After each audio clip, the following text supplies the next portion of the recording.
Hey there, my name is Drew Brashler, and in this video, I want to talk to you about sync and clock on the Behringer Wing. Now, if you're brand new to my channel, I'm all about helping you feel more confident with your production gear, no matter where you're starting from. Now, sync and clock are very important on any digital console. Now, with a digital console, it basically is sampling every piece of audio a certain amount of times per second.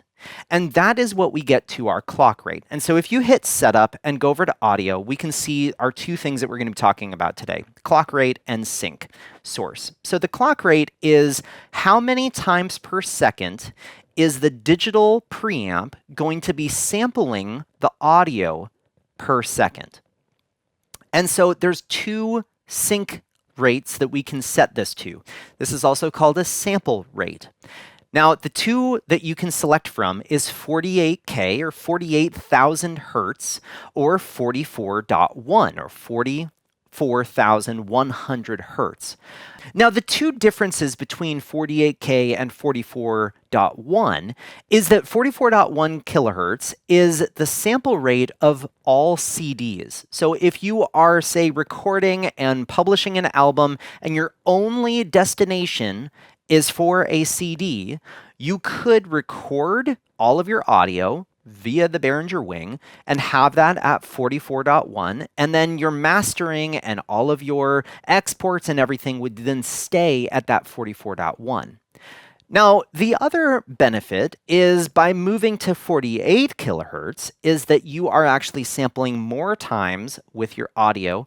You then have a higher sample rate, and then any DAW that you'd be mixing in would then be able to down convert that into 44.1 for your destinations.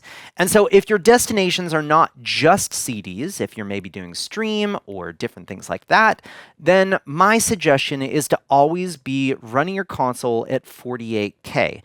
The main reason is, one, you're sampling more audio, and then two, your latency is actually faster at 48K than it is at 44.1, because there is always going to be a certain amount of samples of latency that any digital console is going to have. And so the faster your sample rate, typically the lower the latency is with your actual console. And so in this case, I want to be making sure that I'm getting the most audio quality out of any input sources that are coming into my console, as well as the fastest samples that I can get through my console, which is going to be 48 kilohertz. Now, there's this other thing called the Nyquist frequency, which is a frequency that is half of what your sample rate is. And that gives you your highest frequency that you can actually hear at that sample rate of that audio. So when we have 48 kilohertz selected, theoretically, because of this Nyquist frequency, we can record audio all the way up to 24 kilohertz. Now at 44.1, it's going to be about 22 kilohertz in audio, which obviously is above our 20K and much above our 20 hertz of the low frequency. So in this case, in having the selection between 48 kilohertz and 44.1, obviously we get a little bit more bandwidth for our audio in the very, very high range.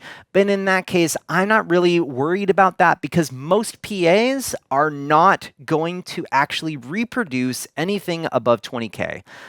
And trust me, you're not actually going to hear it. Now, I'm sure I'm going to get some audio files in this chat here below, but some people will think that you can hear that.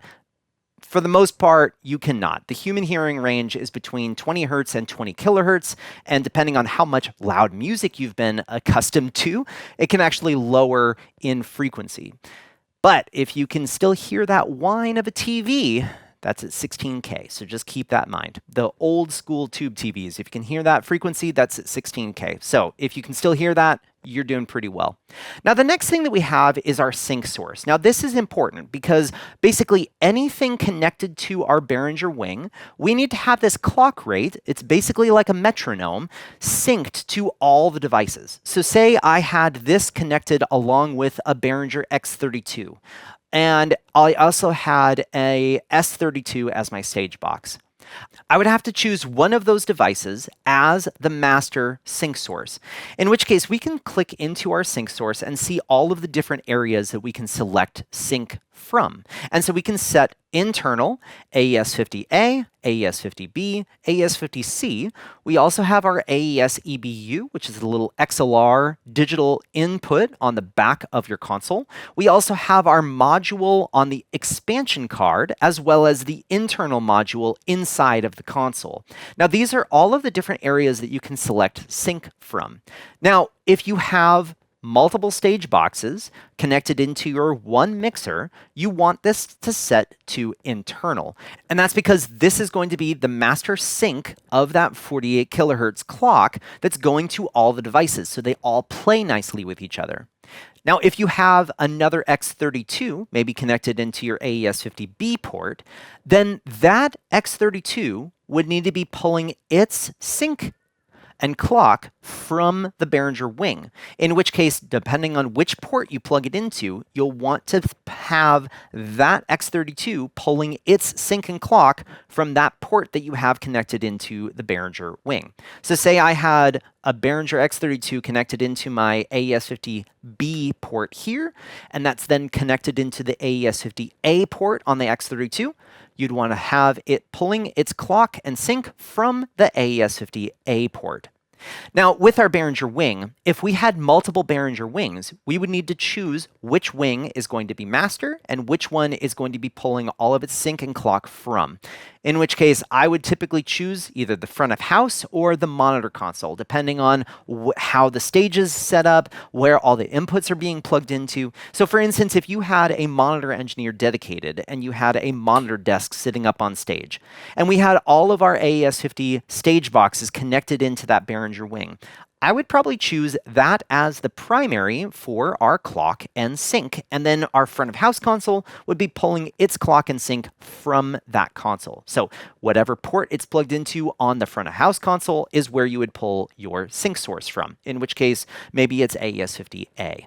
Now, if you are using your Behringer wing on a Dante network or a Waves SoundGrid network, then the clock and sync gets a little bit more complicated.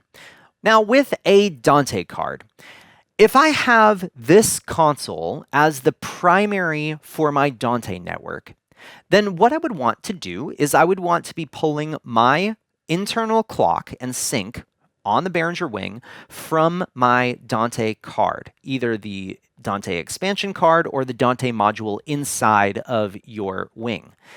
And that's because the Dante would need to be speaking correctly with that sync. And then on the Dante network, that Dante card is going to be master for the Dante network to be receiving clock from. Now, Dante can work on a number of different sample rates, or in our case, clock rates. Now, there are some Yamaha consoles that can run at 96 kilohertz, like the Rivage, or the DM7, or the DM3. All of those can run at 96 kilohertz. Now, the Behringer wing cannot run at 96K, meaning that if you plugged in your Dante card on your Behringer wing on a Dante network that was running at 96 kilohertz, it would show up on the Dante network, but nothing would be able to connect to it. And that's because you have to have anything that you want to connect to the Behringer wing running at that 48 kilohertz. So if you had to have this sitting on a Dante network with other consoles and you were sharing I/O with those other consoles, you would have to have all of those consoles set to 48 kilohertz.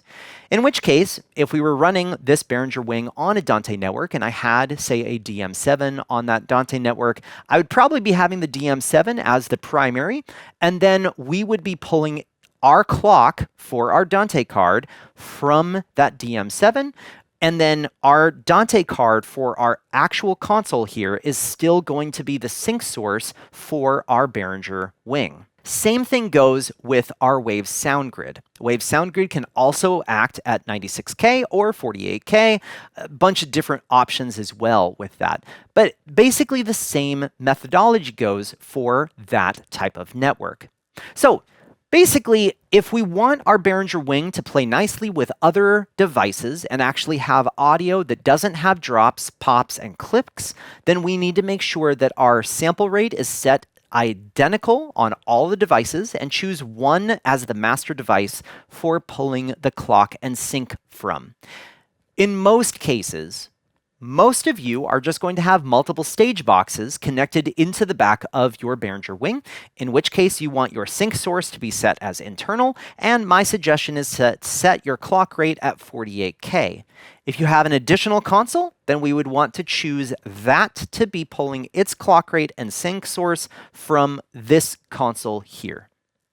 Now, I hope this video was helpful for you today. If you do happen to have any questions, or there's a video that you're hoping that I would make on the Behringer Wing, or really any of the production equipment that's out there, please post that in the comment section down below, as I'm always reading through those comments to find videos that can be helpful for you. If you haven't already, make sure to check out my website at drewbrashler.com. Otherwise, I hope you have a great day.